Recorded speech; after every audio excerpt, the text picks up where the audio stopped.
So again, everyone, welcome to our webinar for today. Today, our topic is mid-year checkups, and this is our last webinar for 2020.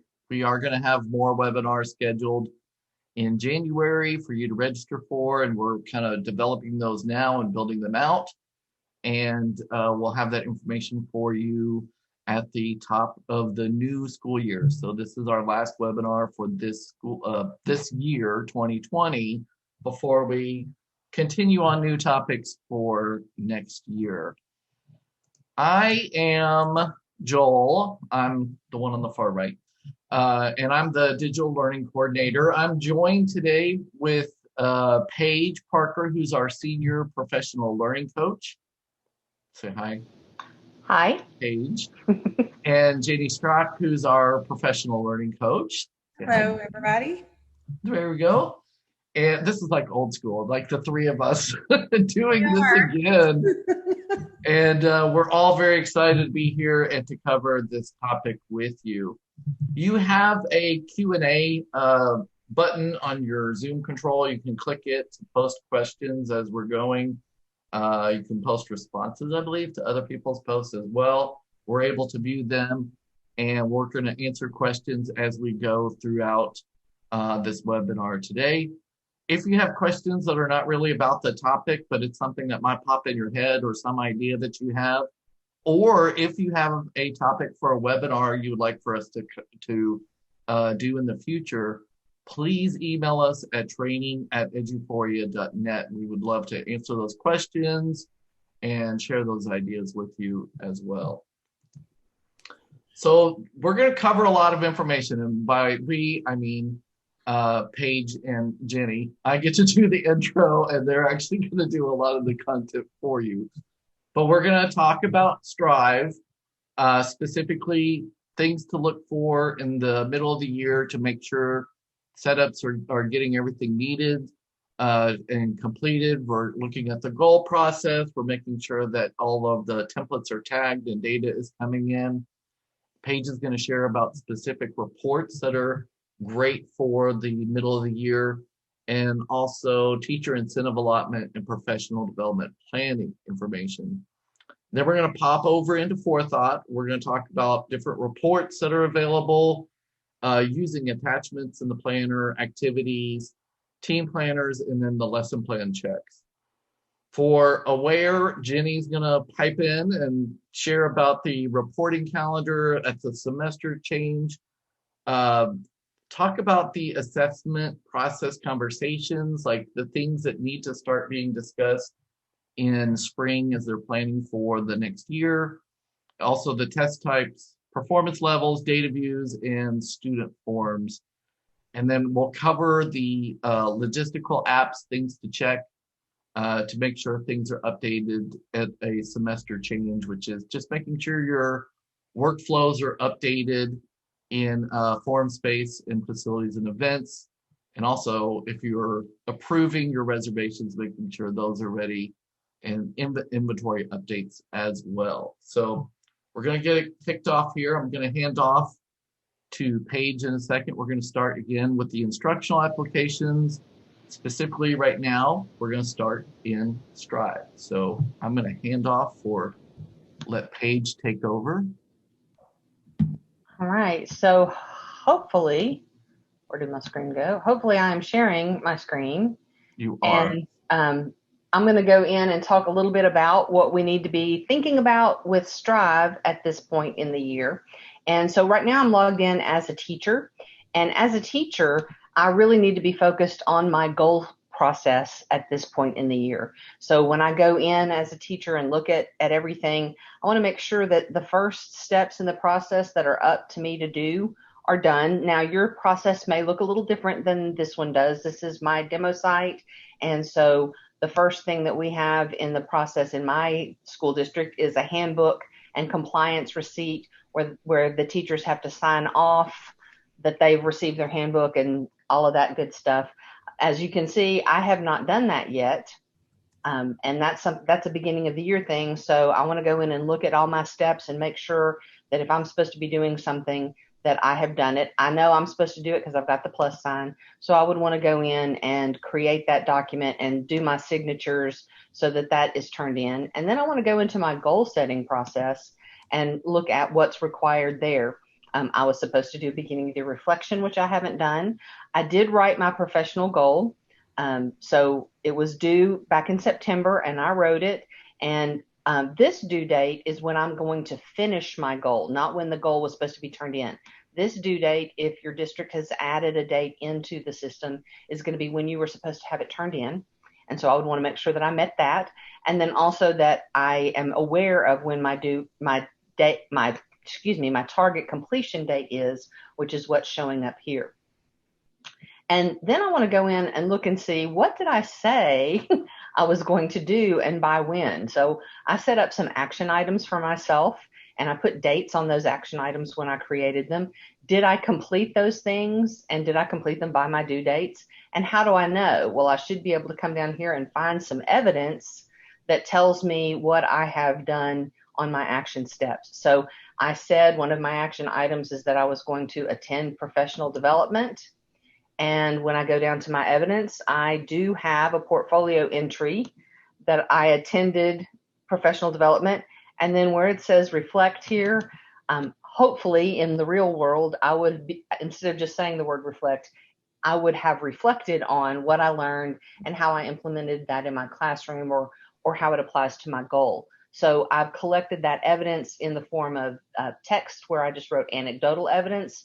Here's what happened and here's how it's related to my goal, or through a portfolio entry where I attended professional development. I'm connecting that to my goal setting, through external links where I'm going to show you something that I put on the web, or it also could be the other type is for me to do a file upload. So I could upload evidence, and that uploaded evidence can be a Word document, a spreadsheet. It can be a picture of my kids working in my classroom. It can be a scan of a lesson plan that I did. It can be a video file or a PowerPoint presentation. Any of those file types are allowable. And so you can just upload that evidence. And then again, in the added description, why is that evidence relevant? What did you learn from that? How does that relate to your goal?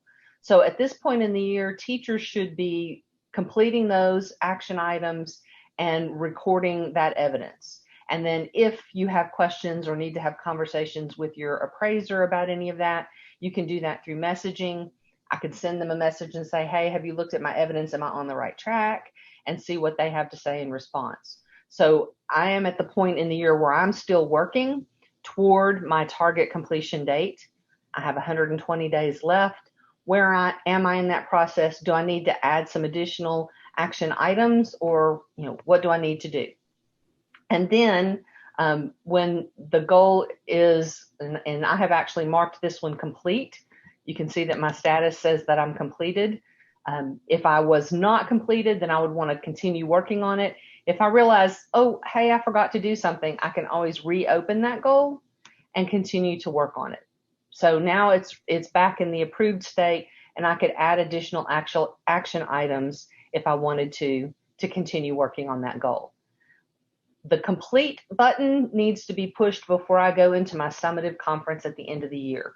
So at this point in the year, I'm just still working and still collecting evidence. And then before my summative, I want to complete it. The same is true for my student growth goal. I would want to go in and look at where I am with that goal. And are there any additional pieces of evidence that I need to attach? Any additional action items that I need to add to that goal? And then also, do I have a portfolio created for that? And have I been keeping track of my kids with that portfolio? So I can go in and attach a portfolio that I have created and then go look at that student portfolio in Aware and see how my kids are doing, how have I rated them. So when I look at the portfolio, I can see the students, I can see my initial profile. This might be my middle of the year instead of target, but I can have my columns where I have looked at the students and rated them based on the criteria that I set. And then I can even write some comments about those students and their ratings.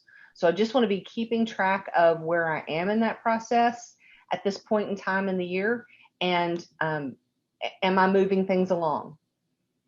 Am I collecting that evidence? Am I adding my action steps?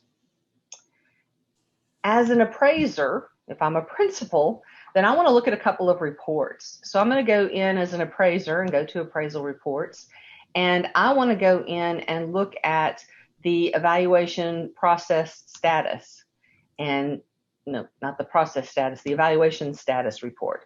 So I want to go in and see, if I'm the building principal, I probably want to run it detailed by appraiser. And so I'll go in, I'm just going to pick one campus in order to make it run quickly.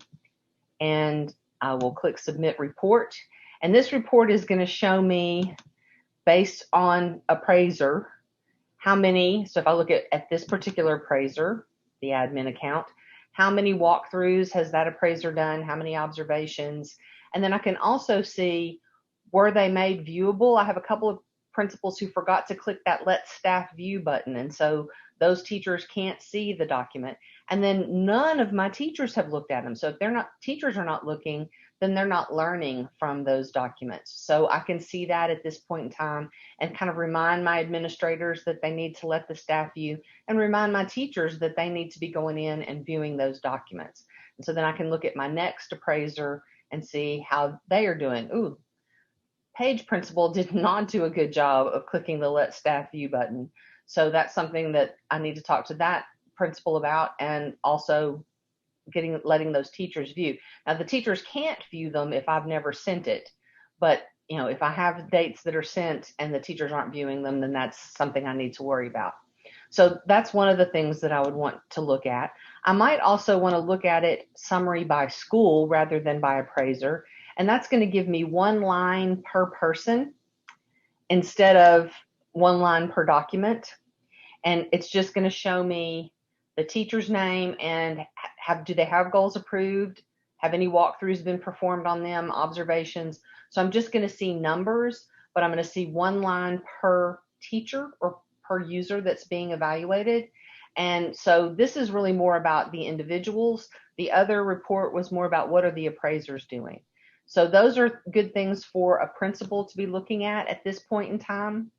And then also, I would want to look at my goal summary spreadsheet report and make sure that if I want to look at it both ways, but I'm just going to start with my professional goals. So this is my my summary report.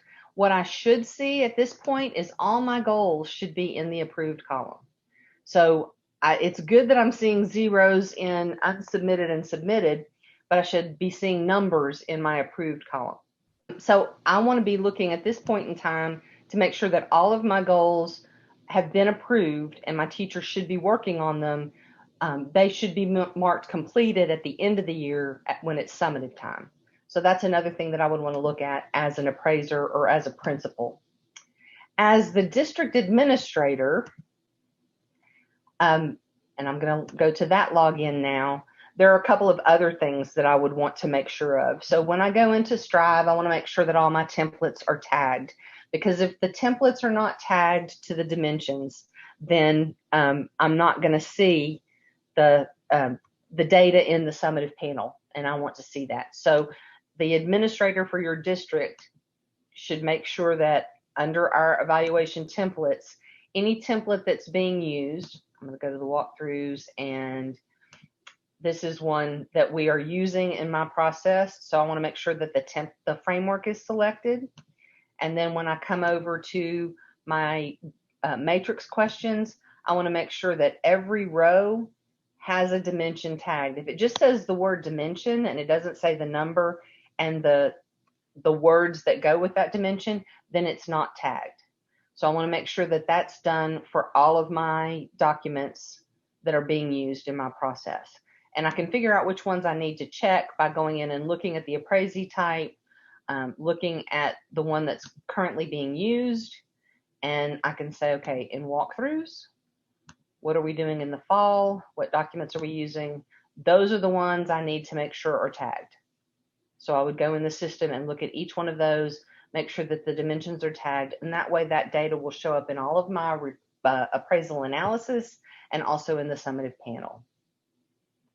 Another thing that the district administrator who's setting up the system might want to be doing at this point is planning for TIA. If y'all are a district that's going to participate in teacher incentive allotment, then this might be a good time to start looking at data that will help you with that. So I'm going to show you one thing that you can do that will help you with a couple of different things for TIA. I'm going to go into appraisal reports, and I'm going to click on the document analysis report, and I'm going to pick my observation document. You might want to pick summatives from last year if that's something that it depends on where what phase you're in, what cohort you're in. But if I want to look at my observations right now and see where we are, I can then go in and set my appraisal dates. I want to go back and look at last year's information. So I'm going to go, I might even go back 2 years and look at the 18-19 year, because the 19-20 year may not have been exactly as expected. Because this is a demo site and I don't have a whole lot of documents in there, I'm going to leave a 2-year date range, but you would probably want to pick one single year and then one specific document. And then I'm going to go and print that as a spreadsheet. So I'm going to say export to spreadsheet, and it's going to download pretty quickly because I don't have a lot of data in here. But what you can do once you get this information is I've got all of these observations, and I will have ratings in here. There'll be words, so I'll either have distinguished, accomplished, proficient, developing, or improvement needed. What I need for TIA is numerical values. So I'm just going to do a find and replace. I'm going to say that all of my proficients are going to be 3s, proficient, and replace it with a 3, and I'll replace all of them. And then I would do my accomplished would be 4s. I don't know if I have any accomplished. And my distinguished would be 5, developing 2, improvement needed 1, so that I'm replacing all of my words with actual scores. I would want to remove some columns to clean up. I would want to remove the evidence columns because those are not needed by TIA. They might be needed by me to look at that information, but if I'm getting ready for TIA, I'm going to delete all of those columns because they're not required. The only thing that they're going to be asking for is that number for each of the teachers for each of the dimensions. So I can do that and get the numbers, do a little cleanup there. There's a little cleanup that can happen here as well. They don't need the evaluation date or time, so those can be deleted. So then you get it down to just the fields that you need about your teacher, the teacher's name, the teacher's ID number, the class, they're wanting grade level and course, and then the appraiser and the actual ratings. But I can also use a filter. So I'm just going to take my top row, my header row, and I'm going to apply a filter to it. And then I can sort by specific appraisers. So I'm going to say, just show me the ones that Principal Page did. And so I can then get an average for this particular appraiser. So it'll give me an average, and then I can just drag that formula over and let it average every one of the fields for me. And so it's going to put an average in. Now, again, I should have removed all of these comments ones before I did my formula. But then if I want to have that aggregate score for the appraisers, I can have it average again on that row. So I could see, do my inter-rater reliability to determine, do I have an easy grader? Do I have a tough grader? Or is everybody within a certain range of each other because we are well aligned as appraisers? So I can use this one report to get both information about my teachers by looking at all appraisers, or by individual appraisers by filtering out the others. So hopefully that will help a little bit with planning for TIA and getting things ready for your data. And then you also might want to be planning at this point for professional development. What are you going to do in the spring? What do you need to do in the spring? And one of the things that you can do to help you find that information is to go into your reports and go to appraisal analysis. And for my appraisal analysis here, maybe I want to look at t-tests, and I am concerned specifically with instruction and learning environment. So those are the two areas I'm going to focus on. And I want to see professional goals versus professional development. So I will come down here and pick all of my campuses and analyze. And it's going to show me in my district for this particular dimension, I have an equal amount of teachers who wrote their goal on this dimension and have also attended professional development on this dimension. So that's pretty good. I don't have anybody who wrote a goal for differentiation, which might concern me for another reason, but I do have people who attended professional development. Whereas on Monitor and Adjust, I have people who wrote a goal, but they have not attended professional development. I might look at this and say, did I offer professional development? If not, do I need to plan some professional development? I can see my number of people who wrote a goal on that dimension, which will give me an idea about what my needs are for professional development. Okay, if there aren't other questions at this point, I'm going to jump into Forethought. Forethought, there's not a lot to be thinking about at this point in time. Teachers are plugging along, writing their lesson plans. But a couple of things that I would want to think about as a teacher is, how am I doing with my checklists? So if your district has checklists turned on, which my district does, and I can go in when I'm writing a lesson plan and fill in a lot of information about my lesson just by checking it off. So I can say, today is going to be individual work for my students, and they're going to be doing a reflective journal, and I can select my instructional strategies. You can have whatever checklists are helpful to you in your district. But if I'm doing that as a district, then as a teacher, I would want to come over here and look at my checklist report. And it's going to show me over the past months, how many times did I use each one of these different elements in my classroom structure? I never did flipped classroom or a lab. Well, I'm a language arts teacher, so I would not call any of my classes labs. I would have called them cooperative groups. So I would expect to see them down here. But do I have a variety? Am I doing each one some of the time? Same for assessment. Am I using different methods of assessment? Where I find this is helpful to me is I have a tendency to get in a rut with my instructional strategies. I tend to use graphic organizers a lot and 2-column notes, and not a lot of the others. So it's good for me to look at this and see what I should see is like a shotgun scatter, where I'm using a little bit of everything spread out. And sometimes I just see a line straight across, and that's not good. So this reminds me that I need to be mixing it up a little bit. So looking at this report shows me what I have been doing and helps me to think about what I need to be doing in the future and if I need to be making those changes. I would also want probably at this point to look at how am I doing with covering my standards.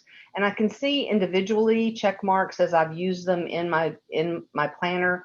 But to me, sometimes it's helpful to go and look at the whole big list. So I can come up here to the printer up at the top of my curriculum pane. And when I double click on that, it's going to give me a PDF document that will list all of the standards for that course. And it will put the dates out beside when I have covered that standard. If I haven't covered it at all in my plans, it's going to say not taught. So I will be able to quickly and easily find any holes and also see the number of times. If I can scroll down and find a focus standard, if this is one that we struggled with on testing last year and I've only covered it one time, then that's going to help me plan for what I need. What are my next steps in my classroom? So as a teacher, those are a couple of things that I would want to be doing. I'd also want to be making sure that I'm setting myself up well for next year. Am I attaching things to my lesson plans? If I put all of my PowerPoints and student handouts and reference materials and everything else, if I attach it all to this lesson, then if I use the copy wizard to copy that lesson from this year to next year, it's going to bring all those attachments with it. and I'm going to have access to everything that I used with that lesson. And I don't have to go dig around in my hard drive and all my flash drives and all the places that I have to look to find those resources. They'll all be attached to the lesson. So that's something I would want to make sure I'm doing. Also, even though it's easy to use the copy wizard to find a lesson from one day and move it to another day, I'm not a calendar savant. So I don't think of when I taught something in terms of what month or day. I think in terms of the unit or the theme. So for me, saving things as activities is another way that I can find them next year. And I can go in and easily see, yes, this is the lesson I was looking for, and this is the standard that it's tied to. So if I want to use it in my planner, I'm going to go to, I don't even know if I have sixth grade English in my planner anymore. Let's see. Let's try again on that activity. I'll grab this one. From English 1, it's 1.6a. So if I want to reuse that lesson, I'm going to go to, I don't have English 1 in my planner either. I would go to that course and that standard, and it would show up down here as a resource, and I would be able to reuse it. So I can always use the copy wizard if I know what date I taught it and move it forward. But if I want to keep track of them by what the lesson is about, I want to save them as activities. And that's just another thing I want to keep up with. Check on this time of year. Are there some lessons that went really well that I want to go back and save as activities so that I can find them easily next year? And then I'd also want to check on my team planners and making sure that I am copying from my team planner into my personal planner, because this is what I have control over. And this is what I can save and print and all of that. So I want to make sure that it's there and can't accidentally get lost. As an administrator, I would want to do some of the same things. I'll go into Forethought now as an administrator. And I would want to pull the reports from here, but the standard coverage report is going to be just like what the teacher can see, only it's going to show me all my teachers. Oh, how did I get there? So I'm going to go into high school language arts, English 1, and pull that report, and it's going to pull for my whole district, or I can narrow it down to a particular campus. And it's going to show me that list of standards. And in this column that says teacher coverage, it's going to list a teacher's name and the number of times that that teacher covered that standard. So again, as a principal, I would want to pull this report for my campus and see where are my focus teaks, what are the things that I'm concerned about, and how many times have my teachers covered it. Or if there is a teacher missing from the list, that means they haven't covered it at all. So pulling that report, I think, is a good thing for administrators at this point in time. And then also that checklist report. So I can see how is my district doing. This will also help me both evaluate professional development from the past. So if I'm looking at this and I'm saying, okay, we had a bunch of professional development last summer on instructional strategies, and I'm not seeing as much as I would hope to see. Do I need to do a follow-up professional development, or do I just need to do some reminding? What do I do with that? Or if we haven't had professional development and I'm seeing nobody's using interactive notebooks, nobody's using foldables, do we need to offer some professional development on those strategies if they're not being used? So this is another way that you can plan for that professional development by using the checklist report. Okay, perfect. So we have in this presentation kind of what we're going to go over today. The biggest thing that you're going to want to check that's actually in your system that we're recommending that you check is that reporting calendar. Simply because of COVID, so many schedules changed. And so if you set your reporting calendar, based on changing the semester at the, after Christmas break, and because of COVID, you started 2 weeks late. And so you're changing that, semester in, mid-January or even the 1st of February, you just want to make sure that your reporting calendar matches that. And so you'll go into management to do that. And you'll go to your school calendars and you'll select your year. And when you click the little plus next to your year, and this is somebody who has management, rights, of course, the management rights in Eduphoria. So maybe not everybody, but if you're not that person, you might remind them to check that. And then you'll click on your reporting calendar. Ours is set up as 2 terms, 6-week cycles in the site.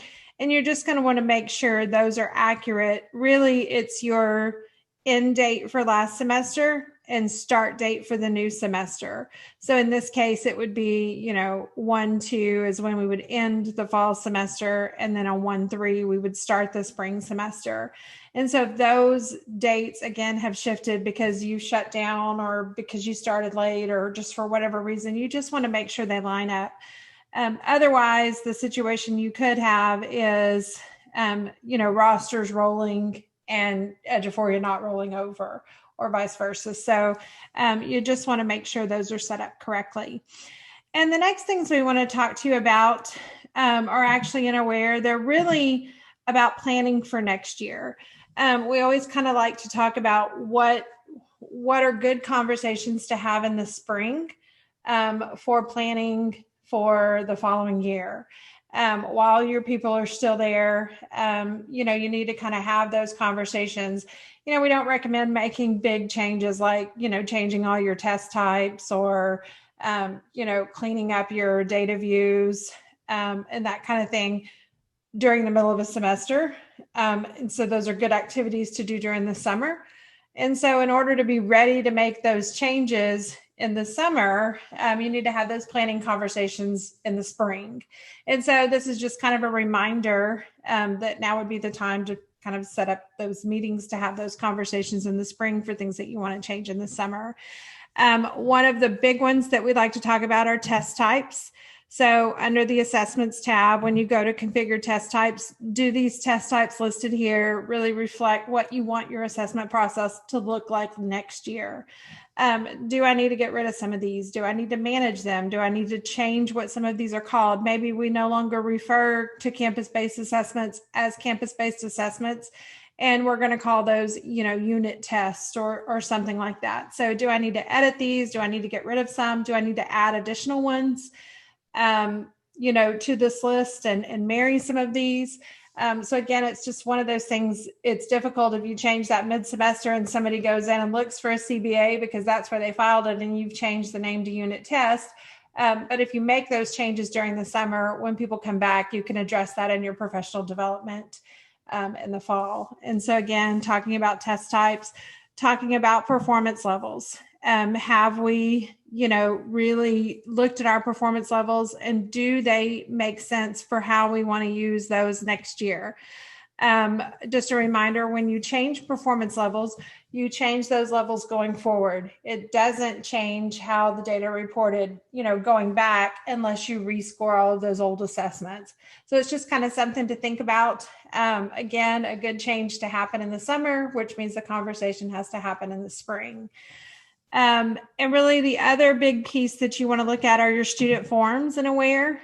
What are you going to do with those? Are you going to archive those forms at the end of the year? Or are some forms going to roll as the, 504 plans, those kind of things that are a multi-year process? Are you going to let them roll and we're going to edit them like a living document? Or are we going to archive them like something like an RTI process where the process is going to end when the school year ends? And so those, again, are conversations, just, planning conversations that you want to have so that you know what kind of cleanup work you can do in the summer. Let me just check my list here. Oh, data views. That's the last one. So really just on the data views, it's managing what has been shared. So if I'm at the district level or even my personal data views that I've built, I can go into my save views. And if I am an administrator, I can go into shared views and really look critically at those views and decide, which ones do you think you want to clean up? If you have that conversation in the spring, it gives you a time to sort of send out emails to people as a heads up, like, hey, we're going to be cleaning up data views. Send me the names of the ones you absolutely use so that we can leave those shared. And, and then which ones you can get rid of over the summer. So again, it's just kind of planning ahead. And, these things do have to be managed and Aware. And sometimes it's hard to go in and make those decisions if you don't have feedback from stakeholders who aren't working during the summer. And so having those conversations in the spring is the best time to have them. So do we have any questions? I know that was really fast on the aware piece, but mid-year and aware is not, as heavy as end of the year or beginning of the year and aware. It's really, again, just about planning for the following year. So do y'all have any questions? Anybody? I haven't seen any questions come in. Okay, perfect. Well, that was short and sweet, but it really truly is. It's the one time a year where you're just kind of coasting and aware. Every time we do a checkup, beginning of the year, end of the year, there's always a lot to talk about, but mid-year, there's really not, other than just planning.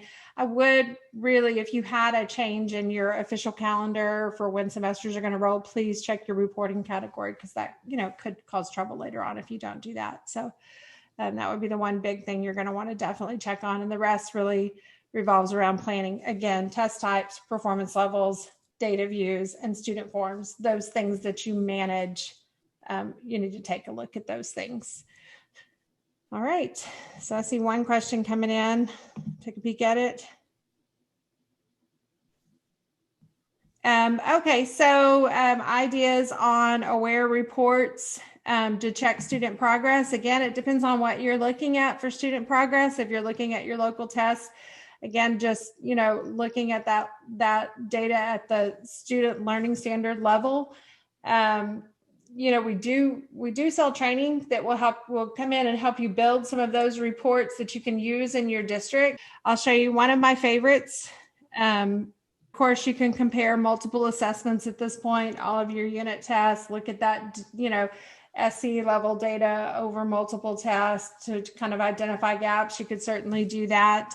One of my favorite views in Aware, and if you've ever been in one of my trainings, we've built this view together, is this learning standard by question number. So I can look at, my last test or my benchmark test, and I can look at, how students performed on the same learning standard over multiple questions. So if I look at 12, 18, and 30 here, we have, a real low performing question in there. So what is it about question number 30 that threw kids off? Why is it that they perform fairly well on 12 and 18, but, bombed on 30? And so again, I give you how that information is broke down by individual responses. This is a good one to look at. There is an article in our help section that shows how to build this view. It's under the TAC recipe card, so Texas Assessment Conference recipe cards. This view is on one of those recipe cards, and it's called SE Breakdown by Question Number. And if you have questions about how to build this, certainly submit a ticket to training@edge4a.net. I'm happy to walk you through it. I'll send you a video on how it's built. But this is really one I would be looking at for that benchmark data that, y'all are taking at the end of the semester. And then also just comparing assessment data across the whole semester, down to that learning standard level will kind of give you an idea where there are still skill gaps for your kiddos. All right. So that's it for my part. Joel, are we back to you? Back to Paige. I think we're back to me. And I'm just going to talk about a couple of things quickly that relate to Forethought and Formspace. So let me go into my administrator account, and I'm going to go to Formspace real quickly.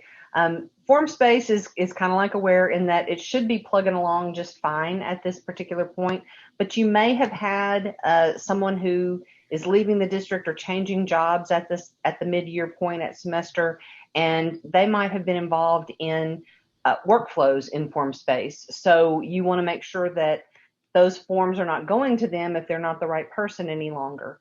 If you go into management and you go to general options, we do have a time saver for this. So in general options, there is a replace user utility. So I could go in and find a staff member, and if Paige is no longer doing the job that she was doing before, I'm not in any workflows. I don't know who is. Let me see if my admin is. So I can find that person, and then I can replace them with the person who took over for them. So whoever that person is going to be. Let me see. Is Baxter in here, Joel? We'll find out. Oh, he's everywhere. I thought so. There we go. Okay. So I'll replace him with Baxter. So I clicked on the wrong button. So I'm going to find Baxter and select Baxter. There we go. So now when I click this replace staff member in any workflow that I have in any Formspace form, if the admin was the approver or was part of that process, Baxter is now going to be in that place. So it's just going to find and replace the person who's leaving with the person who's taking their place. In facilities and events, just a couple things that you might want to be thinking about at this point in time. One is your reservation workflows. So you might want to go in and look at those workflows. I'm going to go to manage and reservation workflows and see what my list looks like. And do I need, this is a clean system. It only has one workflow. Sometimes there are like 50 workflows in this list. And do we need them all?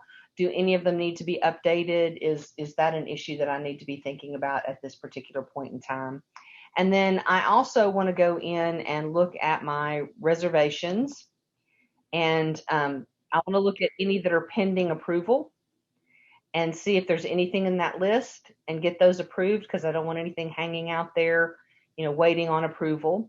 And I also want to look at show all requests and see if there are any out there for waiting on other people for approval. So pending my approval, but there may be some that are pending others' approval. So I would want to do show all requests. Just kind of clean that up and make sure that nobody's waiting on approval, nothing's hanging out there undone. And then this also might be a time when you want to do some things with inventory. You can go to the reports in facilities and events, and if you are keeping track of your inventory and putting your items in there, you can run an asset report and select whichever fields you want to include in that report. You can run it as a PDF or an Excel report so that you can then manipulate it however you want to. So if you need to do an asset checkup, you can do that here. Also, if you need to move things around, I'm going to go into a room that has some technology here. Let's see. Okay, this one has a little bit more. So I have 4 pages. I have a total of 25 Chromebooks. So maybe this Chromebook is going to be moved somewhere, or some of the items are. If I go into the advanced tab here for my management, I can do a mass move, or I can do several other mass features. So if this cart is being moved from Alabama High School to another campus, I can select them all and then say I want to mass move them, and it will ask me where I want to move them to. So I can find the place and then move them all at once. Or I can do some other mass edits if I want to. If I need to change the title or the description, I can. If I have anything about the asset manager that needs to change, if these all need to go under a different person, I can do that. So if I go to advanced, I can move some of my inventory around if I need to, if things are changing at the semester time. At this point, I would say, are there any final questions? Anything popping up that we need to address? Just letting y'all know, and y'all, I was looking through the list of participants. I think most of y'all know this, but we have a very fantastic training PLC team, and they do tailored training for anyone who needs it. It's the type of training our PLC team provides can be on site when we are ready to allow that. In the new year, it is online, and it can also be on demand, the different webinars, articles, and trainings that we have available. But because, as Jenny mentioned, as you're having conversations about planning in the spring to kind of create those things to do in the summer, consider also planning using our very professional training team to address needs in your district and to get those scheduled as well. Oh yes, you want to sign up if you have not done so already. You can sign up in our online help. It's also available inside Eddie Helps in the applications. You can register to receive announcements. That's going to be very, very important, especially as we're developing our new webinar schedule and also all the latest and greatest new things that are going to be coming out fairly shortly. towards the top of the new school year. Well, I keep saying school year and I mean 2021, but staying on top of everything, make sure that you or someone on your team or someone that you know needs to get the information has signed up to receive Eddie's news. And thank you. We have our glitter Eddie up. We hope that you have a great end of this semester and, of course, a very happy holiday time and a great new 2021 year. I think he's called the Confetti Eddie, right? Confetti. Oh, I like Confetti Eddie. That sounds fun. Oh, I like that. Confetti. We'll just blend them together. Well, happy holidays, everyone. Thanks for your time, and we'll see you next year. Yep.